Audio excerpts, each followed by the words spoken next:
La Biblia afirma, pedid y se os dará, buscad y hallaréis, llamad y se os abrirá. Pero, siendo honestos, ¿por qué razón se cumple tan pocas veces? Bienvenidos a un nuevo video del canal Sanar el Inconsciente, donde exploramos las religiones, la ciencia y el misticismo para encontrar sanidad al interior.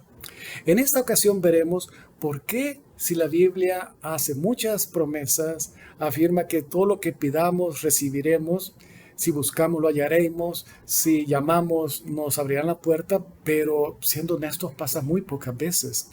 La consecuencia que usualmente se da es que nos volvemos cínicos, oramos sin fe o hipócritas, decimos que tenemos fe, pero en el fondo sabemos que oramos, pero no vamos a recibir nada.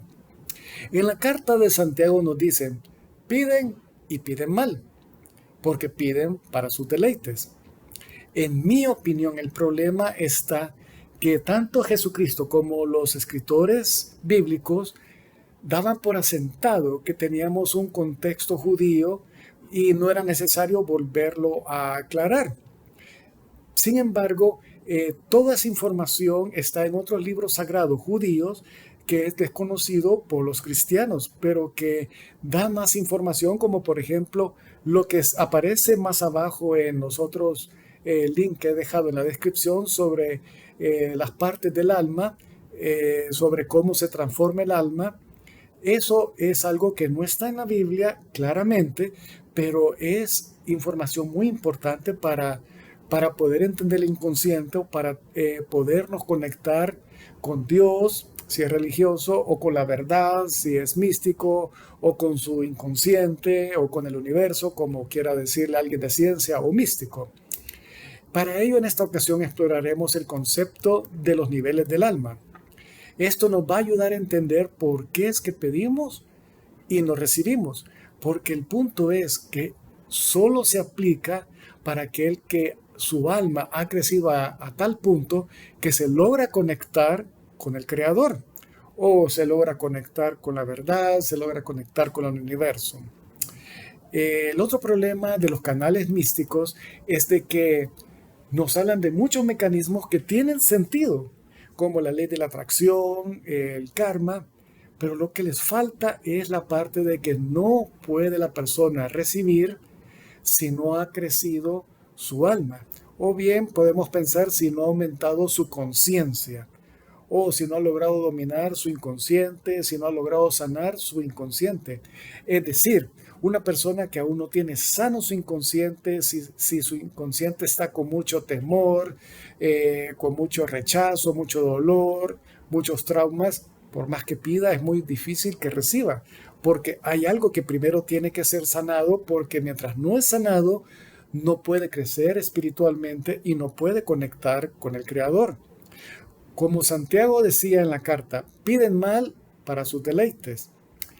Está hablando de las personas de un nivel de alma básico, nefesh. Bueno, si quieren saber qué significa nefesh, neshama, ruah, se lo dejo siempre en la descripción abajo de los otros videos para explicar más.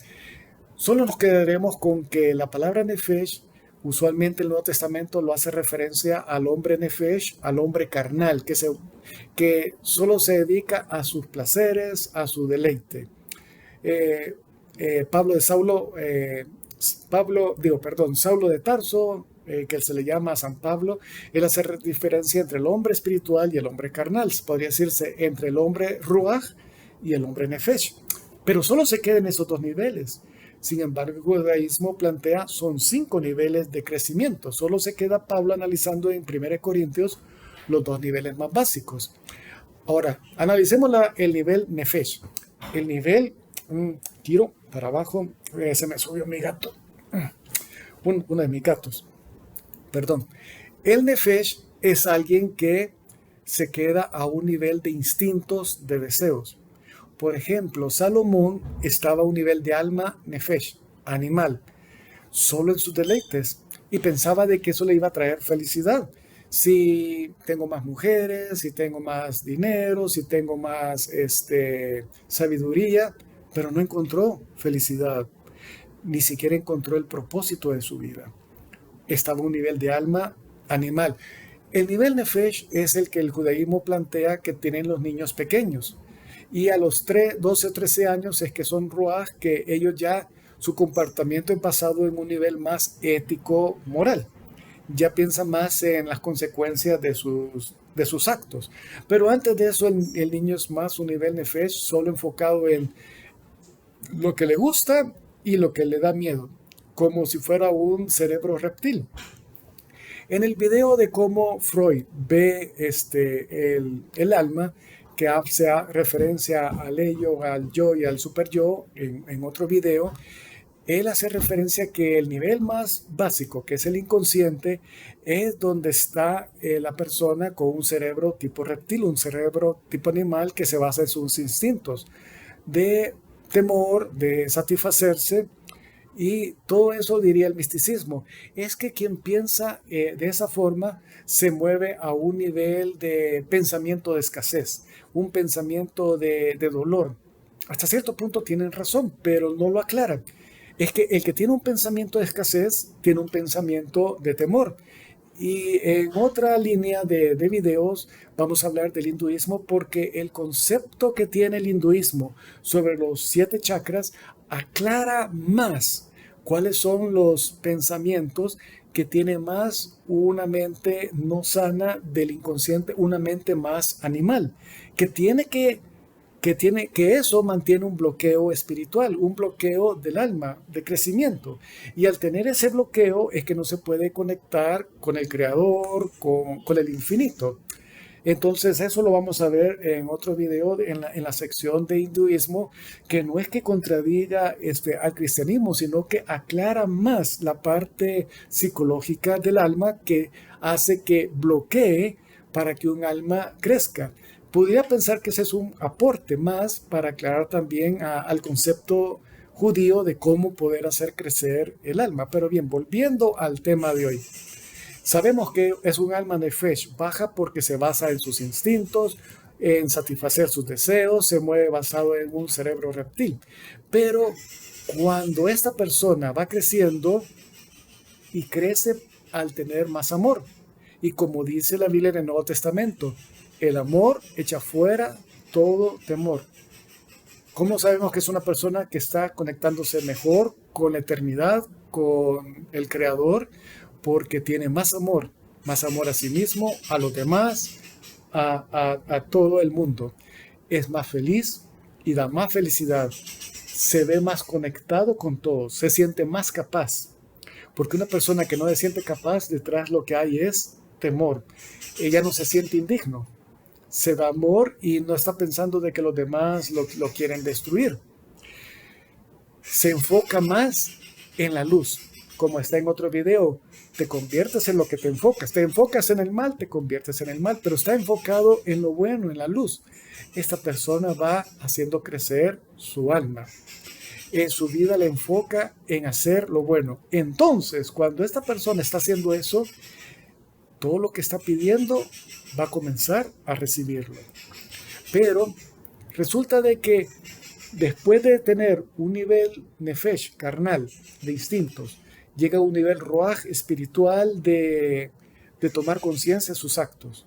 Pero no termina ahí. Cuando uno llega a un nivel que le llaman neshama, el judaísmo, es cuando la persona conoce el propósito de su vida. Ya va llegando. Salomón decía de que la persona a quien agrada a Dios, es decir, la persona que sus actos le agradan a Dios, esta persona se siente feliz con lo que come y con lo que bebe, dice en el libro de Eclesiastés, y disfruta de su trabajo. ¿Por qué lo disfruta? Porque está cumpliendo el propósito de su vida en ese trabajo. Y dice, a quien Dios agrada, esta persona conoce el propósito de su vida, pero cuando uno llega a un nivel que se le llama Yadá, es una persona que ya deja todo lo demás y se enfoca en cumplir el propósito de su vida. Aumenta más su felicidad. Y dice en el libro del Evangelio de San Mateo, en el Sermón del Monte, mas buscad primeramente el reino de Dios y su justicia, y todo lo demás les será añadido. ¿Por qué? Porque ya su enfoque ya no es en sus deleites, sino que en el reino de Dios. Pero ¿cómo sabemos que nos estamos enfocando en el reino de Dios y en su justicia? es que cuando uno conoce el propósito de su vida, cuando uno busca alcanzarlo, es que está buscando el reino de Dios, está buscando su justicia. ¿Y cuál es ese reino de Dios? Cumplir con el propósito por el cual Dios nos ha creado. Qué terrible va a ser cuando se llegue delante de Dios, como hace referencia siempre en el Evangelio de Mateo, donde se presenta delante del Creador y le dice, ¿y tus talentos y tus dones? Pues la verdad es que nunca los puse al servicio del reino de Dios. Hice muchas cosas buenas, pero el problema es este. No lo hice de acuerdo al propósito que yo tenía. No lo hice de acuerdo a la voluntad de Dios. ¿Valdrá? ¿No valdrá? Lo mejor es conocer el propósito de nuestra vida, y eso solo se logra cuando se rompe con esos bloqueos que están en las chakras, y cuando se rompe con ese pensamiento reptil de instintos y deseos, cuando ya se enfoca más en querer hacer lo bueno, en dar lo bueno a los demás, en dar amor. Entonces uno está agradando a Dios, va creciendo más, su conexión espiritual va creciendo más espiritualmente y se conecta con el Creador. Miren lo que les pasó a los israelitas en el desierto. Su pensamiento era nefesh. Y de hecho era un pensamiento colectivo, era un alma colectiva a nivel de animal. ¿Por qué? Porque ellos se enfocaban en sus deleites. En el fondo ellos decían, somos esclavos, o la comida que nos daban los egipcios. Es que allá en Egipto, aunque éramos esclavos, comíamos rico, comíamos carne. ¿De veras los esclavos comían carne en Egipto? Bueno, una persona nefesh puede estar inventando tantas cosas porque lo que anda buscando es conseguir sus deleites. Nunca lograron la bendición de Dios. Nunca lograron entrar en la tierra prometida. ¿Por qué? Porque tenían un alma nefesh.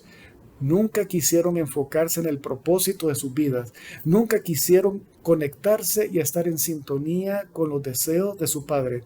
Ahora, hay algo también bien preocupante para alguien que solo se enfoca en sí mismo. Alguien que se enfoca solo en sus deleites. Imagínense a alguien que no conoce el propósito de su vida. Entonces busca pareja y busca una pareja que no le cumple, no está de acuerdo al propósito de su vida. Va a tener dolor. Busca trabajo y al final lo consigue, pero no es un trabajo que le va a acercar al propósito de su vida. Tarde o temprano ese trabajo le va a dar dolor. ¿Y por qué le va a producir dolor? Porque es la única forma de decirle, rectifica tu vida. No estás cumpliendo el propósito de su vida. Distinto es una persona que ha crecido espiritualmente, que dice, voy a buscar personas que ayuden a cumplir el propósito de mi vida. Voy a buscar un trabajo que me ayude a cumplir el propósito que Dios ha puesto en mi vida. Porque entonces sí voy a tener felicidad. Entonces todo dolor se va a ir diluyendo. Entonces todo lo que pida lo voy a recibir. ¿Y por qué? Porque está en sintonía con los deseos de Dios. Está en sintonía con el propósito que tiene su alma. De lo contrario, qué terrible es que llegue delante del Creador y diga, no cumplí el propósito de mi vida, ni siquiera supe cuál era. Pero no te diste cuenta cuánto dolor pasaste por tu vida, porque era una forma de decirte, no es este el camino, pero tú seguiste de necio. Todo eso te causó más dolor, porque te hubieras evitado ese dolor si hubieras crecido espiritualmente, si hubieras crecido en amor, si te hubieras enfocado en conocer el propósito de Dios en tu vida, si te hubieras enfocado en el reino de Dios, en enfocarte en lo que Dios deseaba que tú hicieras. Si hubiera sido así, tu vida hubiera sido mucho más feliz. Y al final, cuando nos encontremos con nuestro Creador, vamos a poder decir, cumplí lo que debía de hacer. Mientras más felicidad demos a los demás, mientras más salgamos de una mente animal, de instinto, mientras más aumentemos no solo a un nivel de una persona espiritual, sino que una persona más arriba de lo espiritual, nuestra vida va a ser mucho mejor. De lo contrario, siempre vamos a estar cayendo en religiosos que nos manipulan, o en canales místicos que nos van a dar cierta idea de lo que tenemos que hacer, pero no cumplimos logrando las promesas. Bien, si quieren saber más al respecto, pueden ver acá abajo en la descripción del video cómo el judaísmo ve los 5 niveles del alma y cómo hacer la transformación. Se vio un poquito en esto y nos veremos para la próxima.